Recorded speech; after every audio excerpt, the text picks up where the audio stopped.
Nabi Muhammad Shallallahu Alaihi Wasallam menyebarkan agama Islam tidak luput dari perang. Inilah rangkuman perang-perang besar zaman Nabi Muhammad Shallallahu Alaihi Wasallam. 1. Perang Badar. Bagi kaum muslimin, Ramadan tidak hanya memiliki arti bulan suci semata. Di bulan tersebut, umat Islam diwajibkan untuk menahan diri dari rasa lapar, haus, serta menahan emosi. Bulan Ramadan merupakan saat penting di mana Al-Quran diturunkan. Tidak hanya itu, bulan Ramadan juga menjadi pengingat bahwa pernah terjadi peperangan yang sangat dahsyat bagi umat Islam, yaitu Perang Badar. Perang Badar terjadi pada bulan Ramadan tahun kedua sesudah umat Islam melakukan hijrah. Umat Islam berhasil memenangi Perang Badar tersebut. Dalam sejarah, Perang Badar merupakan kemenangan agung karena para pejuang Islam berhasil menentang kemusyrikan dan kebatilan. Perang Badar terjadi pada tanggal 17 Maret tahun 624 Masehi atau 17 Ramadan tahun kedua Hijriah. Perang Badar melibatkan 314 pasukan umat Islam yang melawan lebih dari 1.000 orang dari kaum Quraisy. Perang Badar merupakan perang pertama yang dijalani umat Islam sejak peristiwa hijrahnya Nabi Muhammad Shallallahu Alaihi Wasallam pada 622 Masehi. Di dalam Al-Quran, Perang Badar dijelaskan dalam beberapa ayat di surat Ali Imran.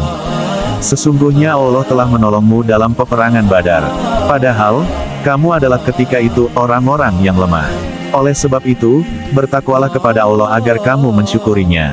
Quran Surat Al-Imran 3-123. Ingatlah ketika kamu mengatakan kepada orang mukmin, apakah tidak cukup bagimu Allah membantumu dengan 3.000 malaikat yang diturunkan dari langit. Quran Surat Al-Imran 3-124. Ya cukup, jika kamu bersabar dan siap siaga, lalu mereka datang menyerangmu dengan seketika, niscaya Allah menolongmu dengan 5.000 malaikat yang memakai tanda. Quran Surat Al-Imran 3-125. Dan Allah tidak menjadikan pemberian bala bantuan itu melainkan sebagai kabar gembira bagi kemenanganmu agar tentram hatimu karenanya. Dan kemenanganmu itu hanyalah dari Allah yang Maha. Quran Surat Al-Imran. Secara historis, kata Badar berasal dari nama sumber mata air yang terletak di antara Makkah dan Madinah. Oleh sebab itu, perang besar di bulan suci Ramadan itu dinamakan Perang Badar. Pada mulanya, tersiar kabar di kota Madinah bahwa ada kafilah besar dari kaum Quraisy yang meninggalkan Syam untuk pulang ke Makkah. Kafilah tersebut membawa barang-barang perniagaan yang nilainya sangat besar, berupa 1.000 ekor unta beserta barang-barang berharga lainnya. Umat Islam lantas menghadang kafilah dagang Abu Sufyan yang membawa barang dagangan Quraisy dari Syam. Alasan penghadangan tersebut adalah keinginan umat Islam untuk mengambil hak-hak mereka yang dulu pernah dirampas oleh kaum Quraisy. Sementara, di kalangan kaum Quraisy tumbuh rasa cemburu akibat perkembangan kota Madinah, di bawah kepemimpinan Nabi Muhammad Shallallahu Alaihi Wasallam. Namun demikian, Perang Badar sesungguhnya terjadi karena umat Islam ingin mempertahankan kemerdekaan agama Islam. Selain itu, Nabi Muhammad Shallallahu Alaihi Wasallam berperang melawan kaum Quraisy juga bukan untuk meraih kekuasaan, kekayaan, kesenangan pribadi atau golongan semata. Lebih dari itu, Nabi Muhammad Shallallahu Alaihi Wasallam ingin menegakkan agama Islam di muka bumi. Perang Badar terjadi saat 17 Ramadan tahun 2 Hijriah pada pagi hari. Pasukan umat Muslim dipimpin oleh Nabi Muhammad Shallallahu Alaihi Wasallam, sementara pasukan dari kaum Quraisy dipimpin oleh Abu Jahal. Dalam peperangan tersebut, umat Islam mengambil posisi yang terdekat dengan sumber air. Tempat tersebut dipilih oleh Nabi Muhammad Shallallahu Alaihi Wasallam sebagai salah satu bentuk strategi perang. Umat Islam memanfaatkan kondisi geografis dari kawasan Badar. Misalnya, sahabat Sa'ad bin Mu'adz membuat gundukan tanah di sekitar lokasi peperangan. Hal itu bertujuan agar Nabi Muhammad Shallallahu Alaihi Wasallam bisa mengawasi jalannya perang serta memprediksi pola serangan yang tepat guna mengalahkan pasukan kaum Quraisy. Dalam perang Badar tersebut, Nabi Muhammad Shallallahu Alaihi Wasallam memimpin langsung penyerangan terhadap kaum Quraisy. Peperangan itu melibatkan 313 kaum Muslim, 8 pedang, 6 baju perang, 70 ekor unta, serta 2 ekor kuda.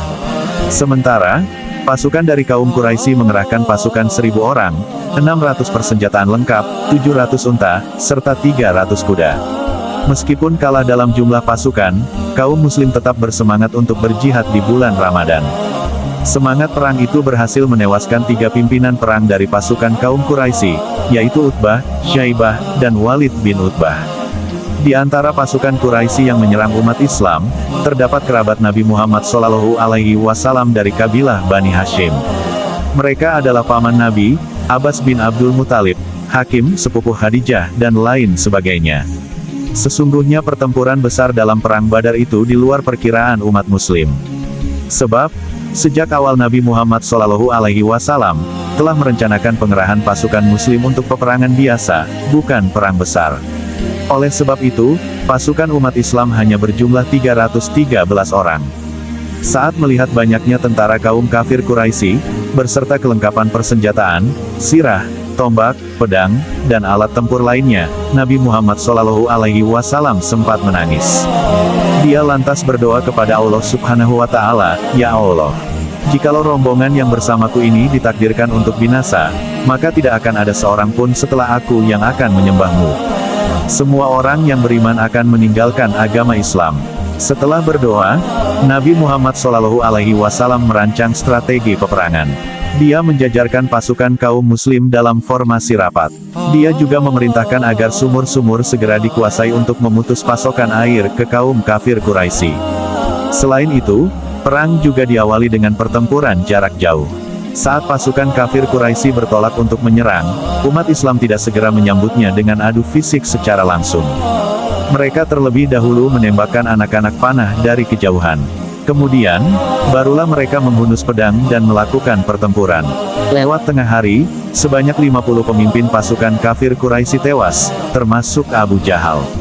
Sementara itu, banyak sisanya yang lari tunggang langgang.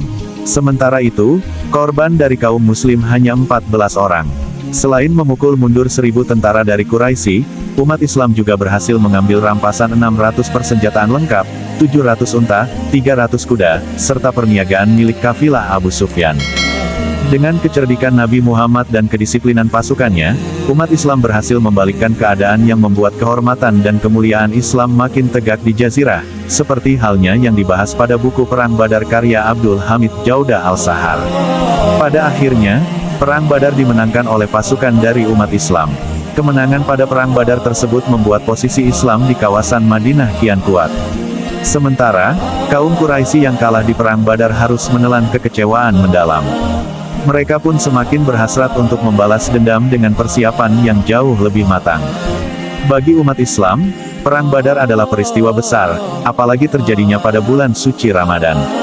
Perang Badar menjadi pertempuran besar pertama umat Islam dalam melawan musuh. Melalui pertolongan Allah lah kaum muslim berhasil menang meskipun kalah jumlah. Bahkan, Allah Subhanahu wa Ta'ala menamai Perang Badar sebagai Yaum Al-Furqan alias Hari Pembeda. Sebab, pada hari itu telah dibedakan mana saja yang hak dan yang batil. Saat itu Allah Subhanahu wa Ta'ala menurunkan pertolongan besar untuk umat Islam dan memenangkan mereka atas musuh-musuhnya, yaitu kaum kafir Quraisy. Perang Badar diriwayatkan tidak memakan waktu lama. Hanya butuh waktu sekitar 2 jam bagi pasukan muslim untuk menghancurkan pertahanan tentara kafir Quraisy. Segala kekacauan yang terjadi tersebut, dimanfaatkan untuk memenangkan perang. Setelah Perang Badar usai, Nabi Muhammad SAW mengucapkan hal yang sangat penting dalam perjalanan pulang. "Wahai kaumku, kita baru saja kembali dari jihad kecil, Perang Badar, dan menuju jihad besar." Mendengar hal itu, para sahabat pun langsung terheran-heran. Sebab, Perang Badar yang sangat menentukan nasib kaum muslim hanya dianggap oleh Nabi Muhammad SAW sebagai jihad kecil. Para sahabat pun bertanya, apakah jihad yang lebih besar dari Perang Badar itu, wahai Rasulullah? Jihad melawan hawa nafsu, jawab Nabi Muhammad SAW. Menurut Rasulullah SAW, melawan segala hawa nafsu adalah hakikat dari jihad yang sebenarnya. Oleh sebab itu, salah satu hikmah dari Perang Badar di bulan Ramadan adalah semangat berjihad melawan hawa nafsu. 2. Perang Uhud. Perang Uhud terjadi pada hari Sabtu, pada bulan Syawal, tahun ketiga Hijriyah. Perang ini terjadi adalah keinginan kaum musyrikin untuk balas dendam atas terbunuhnya pasukan mereka pada Perang Badar. Ketika Abu Sufyan kembali dengan membawa kafilah dagangnya, ia berkata di hadapan para pembesar Quraisy, "Wahai Quraisy, sesungguhnya Muhammad telah mengalahkan kalian dan membunuh pemimpin-pemimpin terbaik kalian. Bantulah aku dengan harta ini untuk memeranginya." Mereka pun menyambut ajakan tersebut sehingga terkumpul 1000 ekor unta dan 50.000 dinar.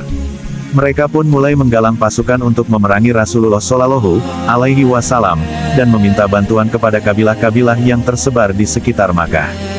Mereka berangkat meninggalkan Makkah pada hari Kamis bulan Syawal dengan kekuatan 3.000 prajurit. Al-Abbas bin Abdul Muthalib telah menulis surat kepada Rasulullah Shallallahu Alaihi Wasallam, menginformasikan apa yang tengah terjadi. Surat itu disampaikan oleh seorang kurir dari kabilah Bani Ghifar. Kemudian surat itu dibacakan oleh Ubay bin Ka'ab, di hadapan Nabi Shallallahu Alaihi Wasallam, dan beliau pun meminta merahasiakannya. Akhirnya, berita kedatangan tentara Quraisy pun tersebar di masyarakat dan membuat takut orang-orang Yahudi dan munafik. Apalagi ketika pasukan musyrikin sudah tiba mendekati Madinah, membuat suku Aus dan Khazraj berjaga-jaga sambil membawa senjata di seputar Masjid Nabawi dekat dengan rumah Rasulullah Shallallahu Alaihi Wasallam, khawatir akan adanya serangan mendadak. Pada malam Jumat, Rasulullah Shallallahu Alaihi Wasallam bermimpi. Dan keesokan paginya, beliau bercerita di hadapan para sahabatnya seraya berkata, "Demi Allah, sungguh semalam aku bermimpi baik. Aku bermimpi ada beberapa ekor sapi yang disembelih, pedangku sumbing, dan aku memasukkan tanganku ke dalam baju perangku. Adapun sapi yang disembelih adalah terbunuhnya beberapa orang dari sahabatku. Selain itu, sumbingnya pedangku adalah tanda terbunuhnya seorang dari anggota keluargaku." Dari Abu Musa al-Asy'ari, dari Nabi Shallallahu Alaihi Wasallam, beliau bersabda, "Aku bermimpi mengayunkan pedang lalu patah. Ternyata itu adalah isyarat kekalahan yang menimpa kaum mukminin dalam perang Uhud. Kemudian aku ayunkan kembali, maka pedang itu pun menjadi tampak lebih bagus dari sebelumnya. Ternyata itu adalah pertolongan Allah dan bersatunya kaum mukminin. Aku juga bermimpi melihat beberapa ekor sapi, demi Allah sangat baik, dan ternyata mereka adalah kaum mukminin yang terbunuh dalam perang Uhud." Kemudian beliau pun bermusyawarah dengan para sahabatnya dan berkata, "Bagaimana menurut kalian, apakah lebih baik menetap di Madinah dan kita tempatkan kaum wanita dan anak-anak di Al-Atom? Apabila mereka, musuh, tetap bertahan, maka bertahan dalam suasana buruk. Jika mereka masuk Madinah menyerang, kita perangi mereka melalui lorong-lorong jalan yang kita kuasai dan kita serang dengan panah dari atap-atap rumah." Pendapat ini didukung oleh para tokoh Muhajirin dan Ansar serta pendapat dari Abdullah bin Ubay. Sedangkan sebagian besar anak-anak muda yang tidak ikut dalam perang Badar, dan di perang ini, pemuda yang mencari syahid menginginkan untuk berhadapan dengan musuh. Mereka berkata, "Wahai Rasulullah, marilah kita hadapi musuh kita agar mereka tidak menganggap kita pengecut." Rasulullah Shallallahu Alaihi Wasallam tidak menyukai sikap mereka yang meminta terus-menerus. Ketika mereka bersikeras dengan keinginannya itu, beliau pun mengimami mereka dalam salat Jumat, menasihati, dan memerintahkan mereka untuk serius dan bersungguh-sungguh. Mereka pun senang untuk menghadapi musuh, sementara yang lainnya tidak menyukainya. Kemudian berangkatlah Rasulullah Shallallahu Alaihi Wasallam, dengan kekuatan kurang lebih 1000 pasukan. Ketika mereka sampai di wilayah Syaud, tempat antara Madinah dan Uhud, Abdullah bin Ubay beserta 300 pengikutnya membelok dan menarik diri sambil berkata, "Dia, Muhammad, telah mengikuti kemauan mereka, sahabat, dan mengabaikan aku. Untuk apa kita membunuh diri kita sendiri, wahai teman-teman?" Maka ia pun kembali bersama pengikutnya dari kalangan munafik dan orang-orang yang ragu. Pasukan Rasulullah pun berkurang menjadi 700 pasukan. Di tengah perjalanan, Rasulullah Shallallahu Alaihi Wasallam melakukan memeriksa pasukan. Ternyata terdapat beberapa anak kecil yang belum memiliki kemampuan untuk berperang, hanya semangat saja dan keinginan untuk menjadi syuhada. Rasulullah Shallallahu Alaihi Wasallam menolak keikutsertaan mereka karena masih kecil. Di antara mereka yang ditolak adalah Samurah bin Jundab dan Rafi bin Hudaij. Usia mereka kala itu baru 15 tahun. Kemudian dikatakan kepada beliau, "Wahai Rasulullah, Rafi itu memiliki keahlian memanah." Kemudian beliau pun mengizinkannya. Selain itu, dikatakan kepada beliau, Samurah dapat mengalahkan Rafi. Maka beliau pun mengizinkan Samurah untuk ikut. Rasulullah Shallallahu Alaihi Wasallam pun melanjutkan perjalanannya, seraya berkata, siapakah orang yang dapat mengantarkan kami ke pihak musuh lebih dekat lagi? Abu Haitsamah berkata, saya wahai Rasulullah. Kemudian ia pun mengajak Nabi Shallallahu Alaihi Wasallam melintasi bukit Bani Haritsah dan perkebunan mereka. Ketika melintasi kebun milik Murabah bin Koizi, seorang munafik yang buta matanya, dari Rul Basor. Ketika ia mendengar Nabi Shallallahu Alaihi Wasallam dan para sahabatnya akan melintasi kebunnya, ia pun melemparkan segenggam tanah ke arah para sahabat sambil berkata, jika kamu adalah Rasulullah, aku tidak menghalalkan masuk ke kebunku. Sahabat pun mengepung untuk membunuhnya, tetapi Rasulullah Shallallahu Alaihi Wasallam mencegah mereka dan bersabda, janganlah kalian membunuhnya, sesungguhnya orang ini buta hatinya, juga buta penglihatannya. Rasulullah Shallallahu Alaihi Wasallam pun melanjutkan perjalanan hingga sampai di sebuah lembah di Uhud dengan posisi membelakangi gunung Uhud dan melarang sahabat untuk berperang hingga ada instruksi. Sabtu pagi, beliau telah siap untuk berperang bersama 700 sahabat. Beliau menugaskan para pemanah yang berjumlah 50 orang di bawah komando Abdullah bin Jubair untuk tetap dalam posisinya, tidak meninggalkan posnya sekalipun ia melihat pasukannya disambar burung. Posisi pemanah ini berada di belakang pasukan utama dan Rasulullah Shallallahu Alaihi Wasallam memerintahkan mereka mengusir kaum musyrikin dengan hujan panah agar tidak menyerang kaum muslimin dari arah belakang. Rasulullah Shallallahu Alaihi Wasallam tampil dengan dua baju perangnya, sementara kaum musyrikin tengah menyiapkan pasukannya. Mereka memiliki pasukan kavaleri, pasukan berkuda, dengan 200 ekor kuda. Sayap kanannya dipimpin oleh Khalid bin Walid dan sayap kirinya dipimpin oleh Ikrimah bin Abu Jahal. Perang diawali dengan pertarungan 1 lawan 1. Talah bin Abi Talah, salah satu pemegang panji orang kafir, menantang untuk bertanding. Ajakan ini pun disambut oleh Zubair dengan langsung menerjangnya saat musuh berada di atas untanya hingga jatuh tersungkur, lalu ditebaslah batang lehernya dengan pedangnya. Nabi Shallallahu Alaihi Wasallam lantas berkomentar, setiap nabi itu punya seorang hawariyun, pengikut setia. Pengikut setiaku adalah Az-Zubair. Setelah itu perang massal pun berkecamuk, pedang saling berdentingan. Kaum musyrikin sempat berusaha sebanyak 3 kali untuk menembus pertahanan kaum muslimin, tetapi dapat digagalkan oleh pasukan pemanah sehingga mereka pun mundur. Umat Islam saat itu tengah diuji dengan kebaikan dan mereka mampu memperlihatkan kepahlawanannya sehingga membuat kaum musyrikin lemah tak berdaya. Sementara itu, pasukan pemanah melupakan pesan Nabi Shallallahu Alaihi Wasallam untuk tidak meninggalkan posisinya. Mereka berkata, ayo kita kumpulkan ganimah, teman-teman kita telah menang. Apa yang kalian tunggu lagi? Abdullah bin Jubair berkata, apakah kalian lupa apa yang dipesankan oleh Rasulullah Shallallahu Alaihi Wasallam kepada kalian? Mereka pun berkata, demi Allah, orang-orang pada datang untuk mengambil ganimah. Khalid bin Walid yang melihat pos pemanah telah ditinggalkan, maka ia pun membawa pasukan berkudanya yang diikuti oleh Ikrimah dan berhasil menempati pos tersebut setelah membunuh Abdullah bin Jubair dan beberapa temannya. Setelah kaum muslimin mulai terdesak, Allah Subhanahu wa Ta'ala mengirimkan bala tentaranya, yaitu malaikat yang menyamar sebagai prajurit. Malaikat juga ikut dalam perang Uhud ini. Dari Sa'ad bin Abi Waqqas radhiyallahu anhu, ia berkata, aku melihat Rasulullah Shallallahu Alaihi Wasallam dalam perang Uhud dikawal oleh 2 orang berpakaian putih, berperang dengan gagah berani, yang belum pernah aku melihat sebelumnya, maupun sesudahnya. Ibnu Hajar mengomentari, dengan menyatakan bahwa kedua orang yang mengawal beliau adalah Jibril dan Mikail. Kemudian Allah pun memberikan kemenangan kepada kaum muslimin. Mereka menghalau kaum musyrikin dengan pedang, sehingga mengakibatkan kekalahan fatal bagi kaum musyrikin. Mereka lari tunggang langgang, sementara kaum perempuannya meneriakkan doa kesialan dan sumpah serapah. Kaum muslimin terus mendesak mereka dan berhasil mengumpulkan ganimah, rampasan perang, yang sangat banyak. 3.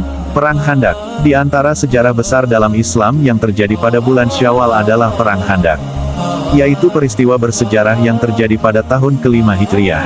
Peristiwa Khandak membuat umat Islam mendapatkan kedudukan lebih kuat dan strategis dalam konstelasi politik suku Arab.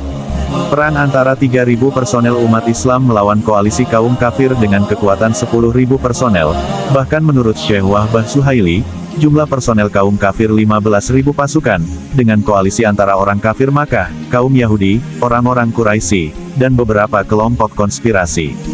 Perang Khandaq dipicu oleh seruan dan ajakan orang-orang Yahudi saat itu, kepada beberapa kelompok dan pembesar suatu suku, lantaran mereka sangat emosi dan merasa sangat terhina ketika melihat kaum muslimin semakin luar biasa dan semakin luas dalam menyebarkan agama Islam.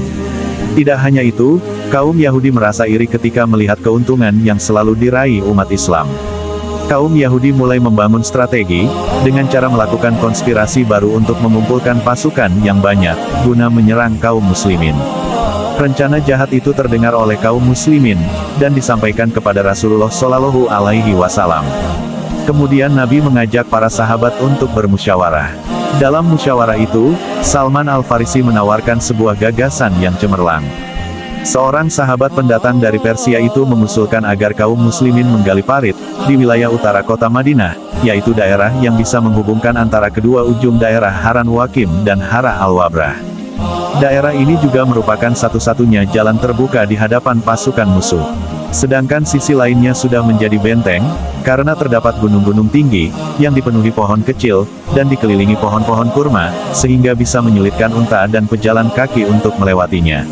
Strategi yang diusulkan sahabat Salman Al-Farisi diterima Rasulullah Shallallahu Alaihi Wasallam, beserta para sahabat yang lain, mengingat jumlah pasukan tentara musuh yang begitu besar. Kemudian, dimulailah proses penggalian.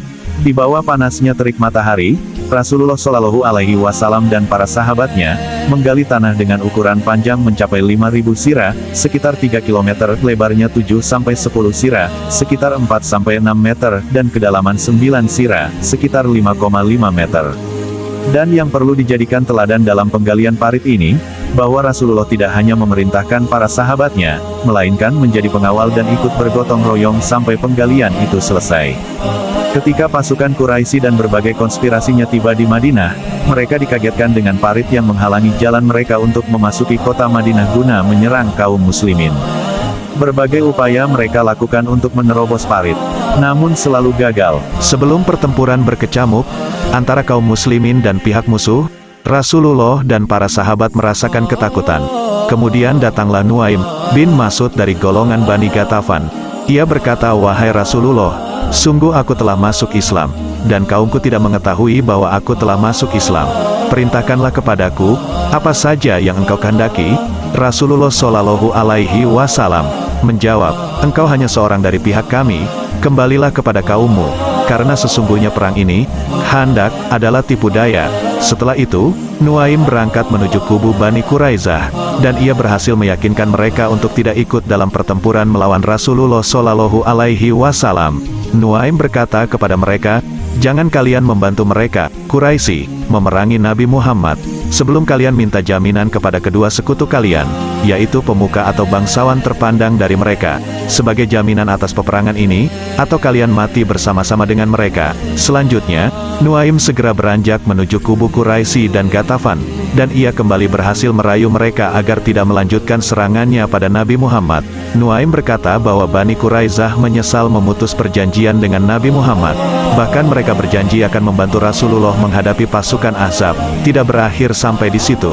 Setelah Nuaim yakin bahwa pasukan Ahzab tidak akan melancarkan serangan kepada kaum muslimin, diam-diam ia pergi bergabung dengan pasukan Rasulullah Shallallahu Alaihi Wasallam, dan datanglah pertolongan yang Allah Subhanahu wa Ta'ala janjikan kepada nabinya, berupa badai pasir yang meluluh lantakkan tenda-tenda dan menakut-nakuti tunggangan musuh. Akhirnya, mereka memutuskan untuk menghentikan pengepungan dan kembali ke negerinya masing-masing dengan kekalahan yang memalukan. Kejadian itu menjadi bukti kebenaran firman Allah, yang telah menjanjikan kemenangan pada nabinya dan bahkan akan meluluh lantakkan pihak sekutu. Dalam Al-Quran Allah Subhanahu wa Ta'ala berfirman, "Wahai orang-orang yang beriman, ingatlah akan nikmat Allah, yang telah dikaruniakan kepadamu ketika bala tentara datang kepadamu. Lalu kami kirimkan kepada mereka angin topan, dan bala tentara yang tidak dapat terlihat olehmu. Allah Maha melihat apa yang kamu kerjakan." Al-Ahzab 9. 4. Perang Mu'tah. Sebelum pasukan Islam berangkat untuk menegakkan Panji La Ilaha Illallah, Rasulullah Shallallahu Alaihi Wasallam telah menunjuk 3 orang sahabat, sekaligus mengemban amanah komandan secara bergantian, bila komandan sebelumnya gugur dalam tugas di medan peperangan, hingga mengakibatkan tidak dapat meneruskan kepemimpinan. Sebuah keputusan yang belum pernah ia lakukan sebelumnya. Mereka itu adalah Ja'far bin Abi Thalib, Zaid bin Haritsah, berasal dari kaum Muhajirin, dan seorang sahabat dari Ansar, Abdullah bin Rawahah, penyair Rasulullah Shallallahu Alaihi Wasallam. Singkatnya, pasukan Islam yang berjumlah 3.000 personel diberangkatkan. Ketika mereka sampai di daerah Ma'an, terdengar berita bahwa Heraklius mempersiapkan 100.000 pasukannya. Selain itu, kaum Nasrani dari beberapa suku Arab pun telah siap dengan jumlah yang sama. Mendengar kabar yang demikian, sebagian sahabat mengusulkan supaya meminta bantuan pasukan kepada Rasulullah atau dia memutuskan suatu perintah. Abdullah bin Rawahah lantas mengobarkan semangat juang para sahabat, pada waktu itu dengan perkataannya, "Demi Allah, sesungguhnya perkata yang kalian tidak sukai ini adalah perkata yang kamu keluar mencarinya, yaitu syahadah gugur di medan perang di jalan Allah Subhanahu wa Ta'ala. Kita itu tidak berjuang karena jumlah pasukan atau kekuatan. Kita berjuang untuk agama ini yang Allah Subhanahu wa Ta'ala telah memuliakan kita dengannya. Bergeraklah, hanya ada salah satu dari dua kebaikan, kemenangan atau gugur, syahid di medan perang." Zaid bin Haritsah, panglima pertama yang ditunjuk Rasulullah Shallallahu Alaihi Wasallam, kemudian membawa pasukan ke wilayah Mu'tah. Dua pasukan berhadapan dengan sengit. Komandan pertama ini menebasi anak panah pasukan musuh sampai akhirnya tewas terbunuh di jalan Allah Subhanahu wa Ta'ala. Bendera pun beralih ke tangan Ja'far bin Abi Thalib, sepupu Rasulullah Shallallahu Alaihi Wasallam ini berperang sampai tangan kanannya putus. Bendera dia pegangi dengan tangan kiri, dan akhirnya putus juga oleh tangan musuh. Dalam kondisi demikian, semangat dia tak mengenal surut, saat tetap berusaha mempertahankan bendera, dengan cara memeluknya sampai dia gugur oleh senjata lawan. Berdasarkan keterangan Ibnu Umar, salah seorang saksi mata yang ikut serta dalam perang itu, terdapat tidak kurang 90 luka di bagian tubuh depan dia baik akibat tusukan pedang dan maupun anak panah. Giliran, Abdullah bin Rawahah pun datang. Setelah menerjang musuh, ajal pun menjemput dia di medan peperangan.